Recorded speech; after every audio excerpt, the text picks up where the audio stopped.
जय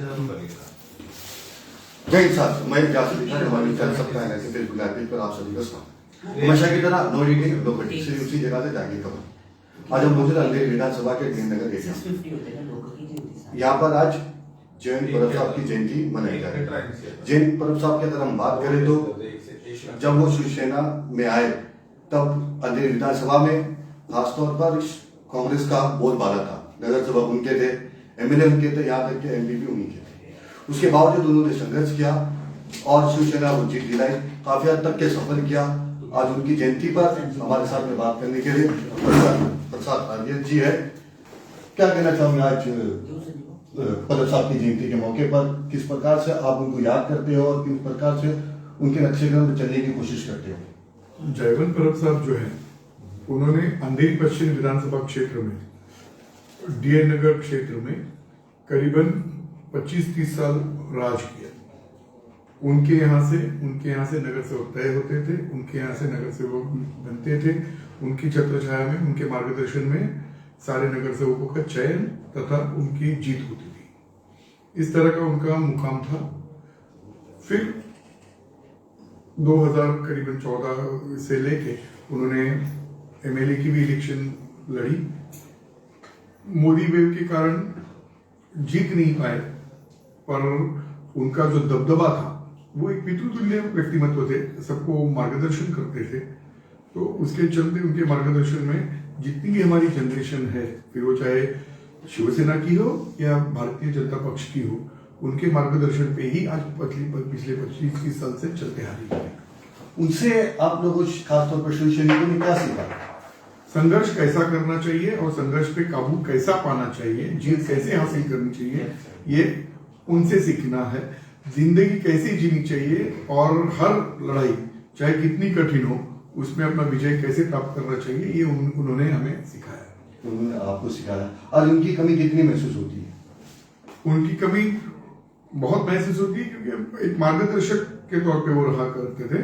आज उनके होने से हमें आगे आने वाले अगली चुनाव में और प्रेरणा मिलती थी। इससे अगर हमारे की बात करें तो अभी सर के मुंबई महानगर पालिका के चुनाव में कभी भी ऐलान होता है।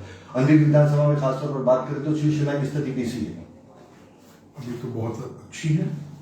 आज के तारीख में अगर आप देखें तो ये हम लोग बस इलेक्शन की इंतजार में हैं, कब इलेक्शन लगे और हम यहाँ पे पूरे केवेस के 13 वार्डों पे, अगर अंधेरी पश्चिम की बात करें तो पूरे 7 वार्ड पे शिवसेना के नगर सेवक अपना परचम लहराएंगे। शिवसेना के जो नगर सेवक है अपना परचम लहराएंगे, जैसा आपने कहा, उसका क्या कारण समझते हो?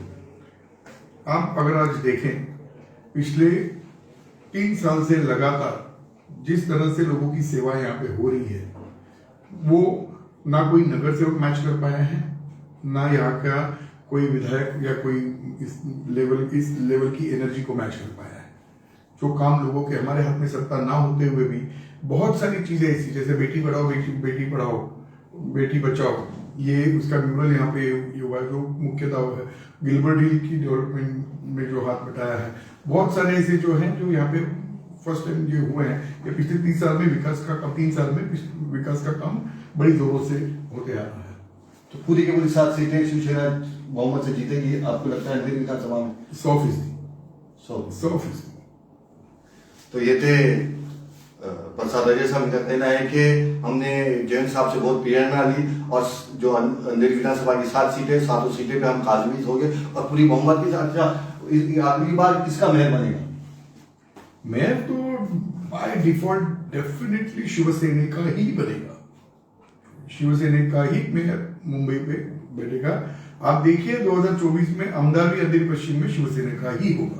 उसके पीछे क्या कारण समझता आमदार अगर शिवसेना का बनेगा? सर, हम लोगों से जुड़े हुए, लोगों की सेवा कर रहे हैं, मेहनत कर रहे हैं और जो भी है दिखावा ना करते हुए, आज महंगाई की जो मार लोग सहन कर रहे हैं, आज जो दुनिया भर की तकलीफें लोगों को, ये जातीय विद्वेष का जो ये माहौल इन्होंने पैदा करके रखा है, बोलने के लिए, एडवर्टाइजमेंट के लिए लोग बड़ी बड़ी हाँकते हैं, उज्ज्वला आज उज्ज्वला यहाँ पे 1200 रुपए में बिक रही है। तो ये इस तरह की जो हालात यहाँ पे पैदा करके रखे हुए हैं, इनका जाना तय है। और शिवसेना जिस तरह से हम काम कर रहे हैं, जो जिस तरह से मेहनत ले रहे हैं, ये आप लिख के लीजिए 2024 में अंधेरी पश्चिम विधानसभा क्षेत्र में शिवसेना का विधायक बैठेगा। तो ये कह रहे थे कहना है कि अंधेरी विधानसभा 2024 में शिवसेना का विधायक बैठेगा। लेकिन आपने जैसा कहा महंगाई की बात की, महंगाई का सरकार का भी फिलहाल कहना है ऐसा कि ये इंटरनेशनल की वजह से रेट बढ़ रहे हैं।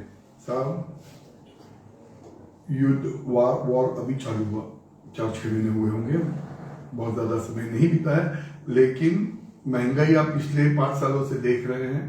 जब से इन्होंने सेकेंड टर्म अपना शुरू किया है, ये अब किसी की सुनने के पक्ष में नहीं है, ये अपनी मनमानी किए जा रहे हैं और देश को एक से एक के बाद एक लगातार सरकारी कंपनियां बेचने जा रहे हैं, बेचते जा रहे हैं, पूरे देश को खोखला करते जा रहे हैं।